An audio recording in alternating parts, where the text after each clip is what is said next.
Israel Iran ನಡುವೆ ಮತ್ತಷ್ಟು ತೀವ್ರಗೊಂಡಿದೆ ಸಮರ. ಇಸ್ರೇಲ್ ದಾಳಿಗೆ ಇರಾನ್ನಲ್ಲಿ ಈವರೆಗೆ 138 ಜನರ ಸಾವಾಗಿದೆ.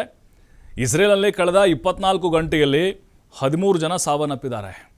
ಇಸ್ರೇಲ್ ಮೇಲೆ ಮತ್ತೆ ಕ್ಷಿಪಣಿ ದಾಳಿ ಮಾಡಿದೆ ಇರಾನ್. ಇಸ್ರೇಲ್ನಾದ್ಯಂತ ಸೈರನ್ಗಳ ಸದ್ದು ಮೊಳಗ್ತಾ ಇದೆ. ಅಂದರೆ ವಾರ್ನಿಂಗ್ ಎಚ್ಚರಿಕೆ ಗಂಟೆಗಳು, ಬಂಕರ್ಗಳಿಗೆ ಸ್ಥಳಾಂತರ ಆಗುವಂತೆ ಜನರಿಗೆ ಎಚ್ಚರಿಕೆ ಕೊಟ್ಟಿದ್ದಾರೆ. ಇಸ್ರೇಲ್ ದಾಳಿಯಿಂದ ಇರಾನ್ನಲ್ಲಿ 320 ಜನರಿಗೆ ಗಾಯಗಳಾಗಿದೆ. ಇರಾನ್ 270ಕ್ಕೂ ಹೆಚ್ಚು ಕ್ಷಿಪಣಿಯನ್ನು ಪ್ರಯೋಗಿಸಿದೆ ಅಂತ ಇಸ್ರೇಲ್ ಈಗ ಒಪ್ಪಿಕೊಂಡಿದೆ. ಇಸ್ರೇಲ್ ಇರಾನ್ ಎರಡೂ ದೇಶಗಳಲ್ಲಿ ಮೃತರ ಸಂಖ್ಯೆ ಹೆಚ್ಚಳ ಆಗಿದೆ.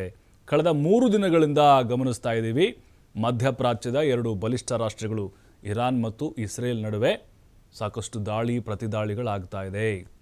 ಇರಾನ್ ಮೇಲೆ ಇವರು ಅಟ್ಯಾಕನ್ನು ಮಾಡ್ತಾರೆ, ಅದಾದಮೇಲೆ ಅವರು ಕೂಡ ನಾಗರಿಕರನ್ನು ಗುರಿಯಾಗಿಸಿಕೊಂಡು ದಾಳಿಯನ್ನು ಮಾಡ್ತಾರೆ. ಈಗ ಟೆಲ್ ಅವೀವ್ ಆಗಿರಬಹುದು, ಟೆಹರಾನ್ ಆಗಿರಬಹುದು, ಜೊತೆಗೆ ಇಲ್ಲಿ ಇಸ್ರೇಲ್ನ ಕೆಲವೊಂದಿಷ್ಟು ಪ್ರದೇಶ ಜೆರೂಸಲಂ ಆಗಿರ್ಬೋದು, ಅಂದರೆ ಜನ ಎಲ್ಲಿ ಜಾಸ್ತಿ ಇರ್ತಾರೋ ಅಂತಹ ಕಟ್ಟಡಗಳನ್ನು ಗುರಿಯಾಗಿಸಿಕೊಂಡು ಇರಾನ್ ದಾಳಿಯನ್ನು ಮಾಡ್ತಾ ಇದೆ. ಇರಾನ್ನಲ್ಲಿ ಕ್ಷಿಪಣಿ ಉಡಾವಣಾ ಕೇಂದ್ರಗಳ ಮೇಲೆ ಇಸ್ರೇಲ್ ದಾಳಿಯನ್ನು ಮಾಡಿದೆ. ಪಶ್ಚಿಮ ಇರಾನ್ನಲ್ಲಿರುವಂತಹ ಕ್ಷಿಪಣಿ ಸಂಗ್ರಹಣಾ ಕೇಂದ್ರಗಳೇ ಟಾರ್ಗೆಟ್ ಆಗಿದ್ದಾವೆ.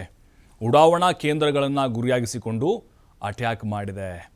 ಇರಾನ್ ಮೇಲೆ ದಾಳಿ ಮಾಡುವಂಥ ವಿಡಿಯೋವನ್ನು ಈಗ ಇಸ್ರೇಲ್ ಬಿಡುಗಡೆ ಮಾಡಿದೆ. ನೋಡ್ತಾ ಇದ್ದೀವಿ ನಾವು, ಅವೆಲ್ಲವೂ ಸ್ಯಾಟಲೈಟ್ ದೃಶ್ಯಗಳಾಗಿದ್ದಾವೆ. ಮತ್ತು ಇಲ್ಲಿ ಇರಾನ್ ಯಾವ ರೀತಿ ದಾಳಿಯನ್ನು ಮಾಡ್ತು ಅದನ್ನು ಇವರು ಪ್ರತಿದಾಳಿಯನ್ನು ಮಾಡಿ ಹೇಗೆ ಹೊಡೆದುರುಳಿಸಿದ್ದಾರೆ ಅಂತೇಳಿ ನೋಡಿ. ಇಸ್ರೇಲ್ ಅದರ ಒಂದು ಕಾರ್ಯಾಚರಣೆಯ ಕೆಲವೊಂದಿಷ್ಟು ವಿಡಿಯೋ ತುಣುಕುಗಳನ್ನು ಅವರೀಗ ಶೇರ್ ಮಾಡ್ಕೊಳ್ತಾ ಇದ್ದಾರೆ. ಇಸ್ರೇಲ್ ಭೀಕರ ದಾಳಿಯನ್ನು ಮಾಡಿರುವಂಥ ವಿಡಿಯೋ ಇದು. ಪಶ್ಚಿಮ ಕ್ಷಿಪಣಿ ಸಂಗ್ರಹಣಾ ಕೇಂದ್ರಗಳು ಅಂದರೆ ಅವರು ಇರಾನ್ನವ್ರು ಏನು ಮಾಡ್ತಾ ಇದ್ದಾರೆ, ಯುರೇನಿಯಮನ್ನು ಸಂಗ್ರಹ ಮಾಡ್ತಾ ಇದ್ದಾರೆ, ಅಣುಬಾಂಬ್ ರೆಡಿ ಮಾಡ್ತಾ ಇದ್ದಾರೆ, ಸಾಕಷ್ಟು ತಯಾರಿಗಳನ್ನು ಅದಕ್ಕೆ ಮಾಡ್ಕೊಳ್ತಾ ಇದ್ದಾರೆ ಅನ್ನುವಂಥ ಭಯ ಈಗ ಇಸ್ರೇಲ್ ಕಾಡ್ತಾ ಇದೆ.